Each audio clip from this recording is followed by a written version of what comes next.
Hi everyone, today we're doing a quick video on how to find the gradient.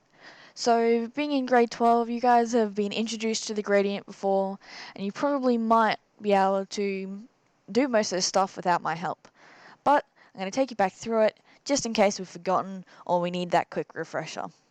So in case we've forgotten, the gradient is the slope of the linear function, so it is that line, and it's how we find how steep the slope is. So if we look at this picture that I've added in here, we've got a couple of different linear functions, and the difference between these is how steep they are. So we can say that the red one is the steepest slope. So our gradient is what helps us assign a number to how steep a slope is. We can also use our gradient to find whether our slope is positive or negative. So if we have our gradient coming from the left-hand side of our graph and going upwards, so like this, then that's a positive gradient. If we have our graph coming from the left-hand side and then moving downwards, then that's a negative gradient. So, and that would give you, so your gradient of the red line would be a positive number, and then the gradient of the blue line would be a negative number. So, if we just go through this, then this is from your textbook. We don't really need to read through all of it, we'll just do a quick summary. So, when we're finding our gradient, we might remember the term rise over run. So, I will highlight this in here. So our rise over the run. And our little diagram here has an example of us calculating rise over run. So when we have our graph given to us, to find our rise over run, it's just a matter of counting. So you can count that there is, let me change back to black. We've gone 1, 2 spaces up, and we've gone 1, 2 spaces across. So therefore my m, which is my gradient,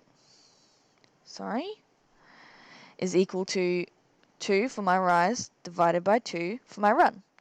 And 2 divided by 2 is just going to give us 1.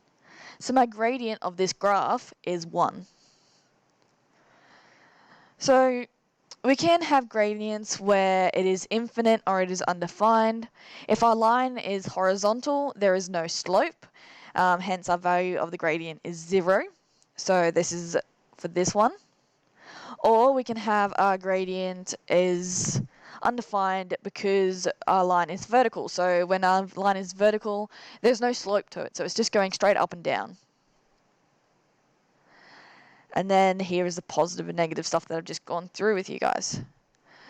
So we have our worked example. We want to find our formula for our graph using the gradient and y-intercept. So we should remember that our linear function is y equals mx plus c. So our m here is our gradient, and our c is our y-intercept.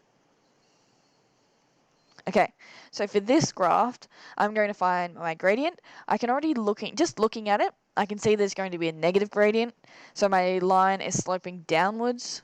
So I might get a different color. So I'm going to go in with red. And let's just say we'll go between a -2 here and a -2 here.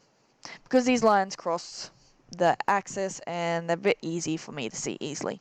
So if I just count up, I've got a rise is 1, 2 over my run, which is 1, 2.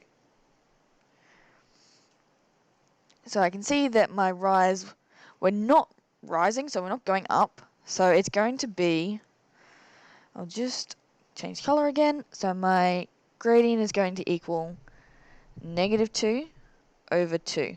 And this is because I'm going down. So when I'm counting this way, if I'm counting downwards and I'm falling, it should be a negative value.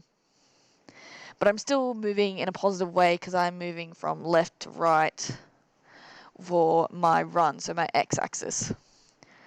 So -2 divided by 2 is going to give me a gradient of -1.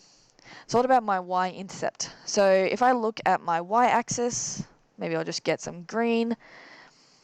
My y-axis, then this -2 here is where our graph intercepts the y-axis. So my c is going to equal -2. And if we scroll down, that's exactly what they've got for their answers.